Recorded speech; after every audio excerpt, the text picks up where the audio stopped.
Hey, I just want to take a few minutes and talk about how to handle a reactive aggressive dog. There's kind of three prongs to dealing with them. First, management. Second, creating a positive association. And third, leadership/obedience.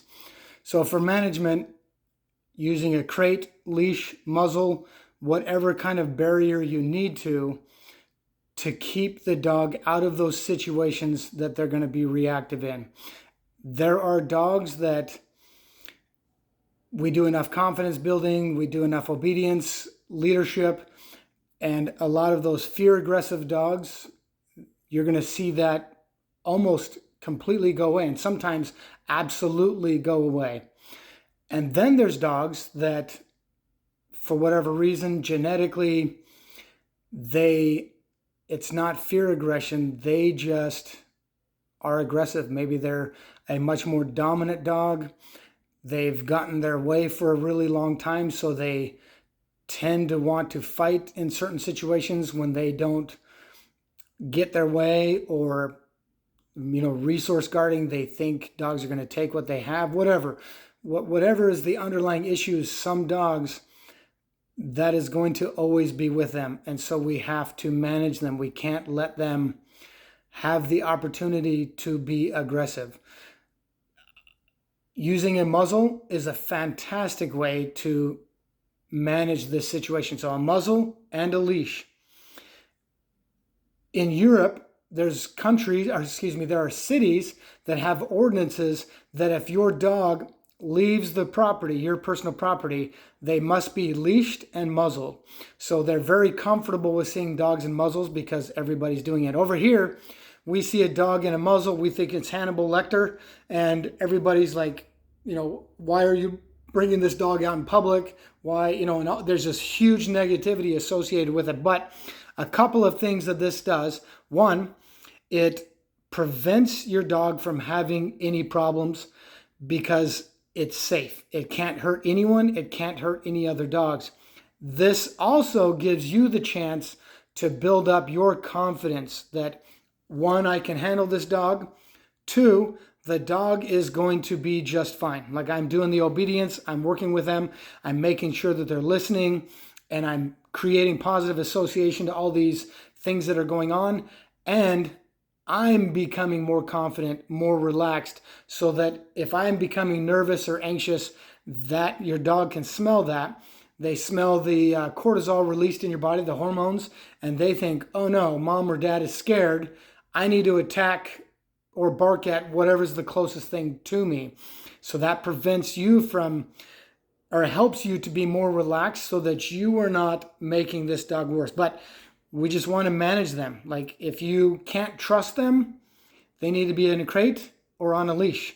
And it's going to take time. If your dog has been reactive or aggressive for 6 months, 8 months, 10 months, however long, 2 years, generally, however long your dog has been dealing with or been having this issue, whether it's going potty inside the house, and I'm talking some of the real behavioral issues, like these physiological ones, the reactivity, severe anxiety, having accidents in the house.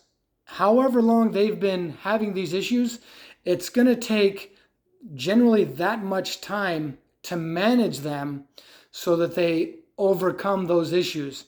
So if your dog has been crapping in the house for the last year, you're going to have to crate train. You're going to have to take them out, watch them go potty, just like they were a puppy. And it might take you a year before they can be trusted to not do that.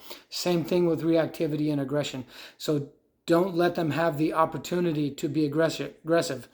If they're out of the crate and you can't trust them to be around other dogs, other people, then they need to be with you. And when you're not with them, they need to be in a crate or some sort of, some kind of a run outside or attached to the house or something where they just do not have the opportunity to be aggressive or reactive with anyone or any dog.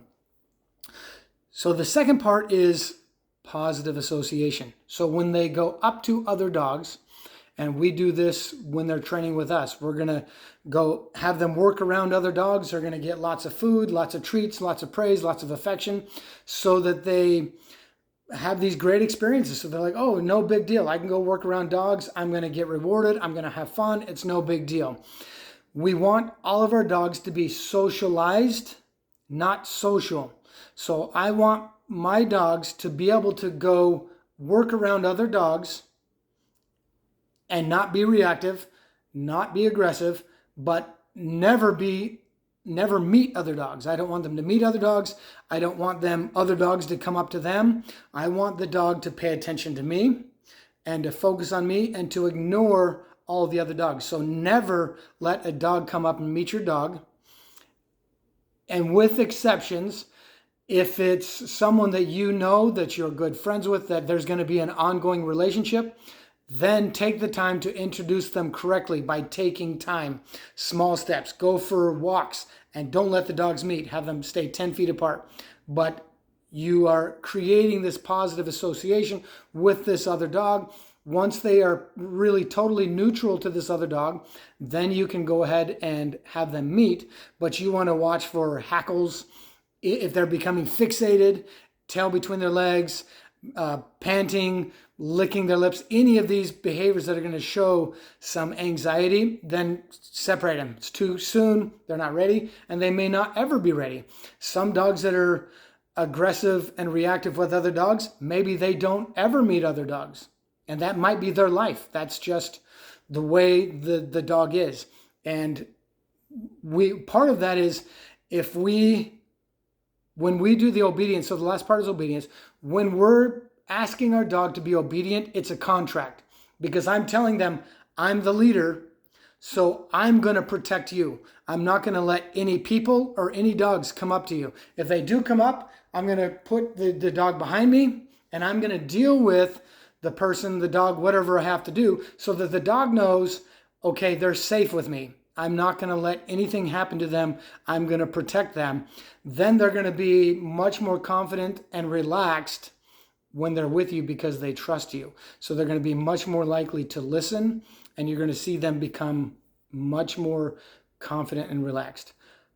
Part of that is if you see a dog, your dog, become reactive, and we want to avoid it. Like when we're training aggressive dogs, we want to help them to have positive associations, to become desensitized, and even like being around whatever it was that made them reactive and anxious.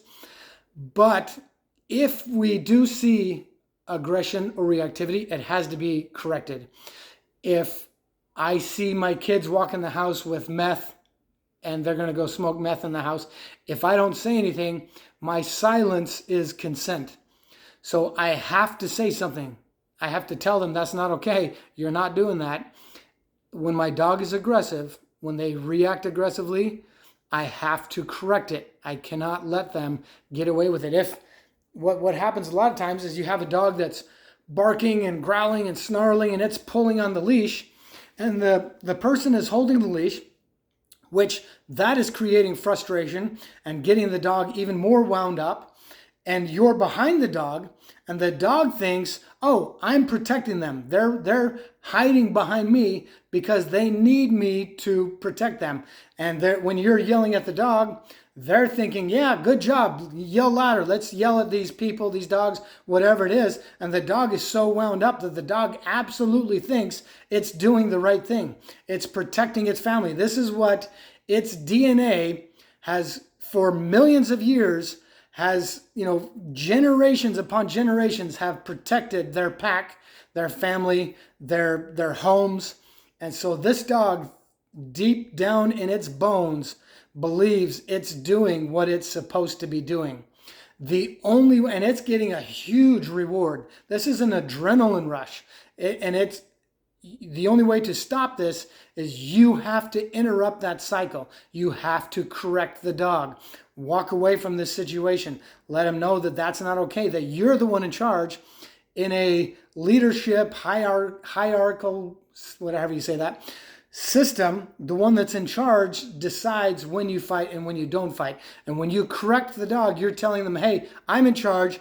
I did not say we could fight. You need to tone it down, like get behind me, sit down or whatever, so that the dog understands, oh, okay, you are in charge. Now, if your dog is reactive and aggressive, the obedience is so critical.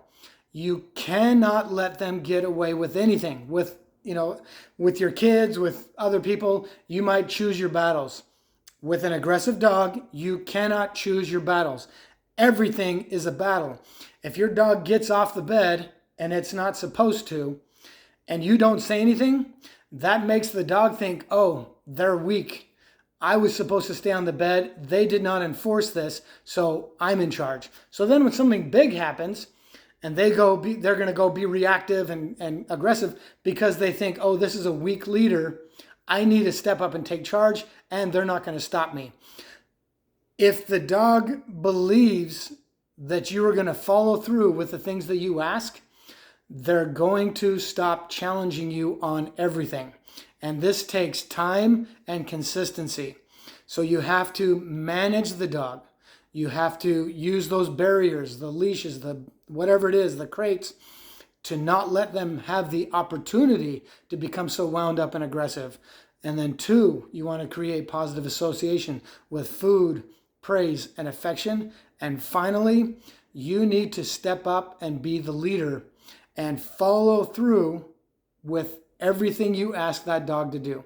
They can't get away with anything, or it's going to weaken your position. They're going to feel emboldened and be much more likely to be aggressive and reactive.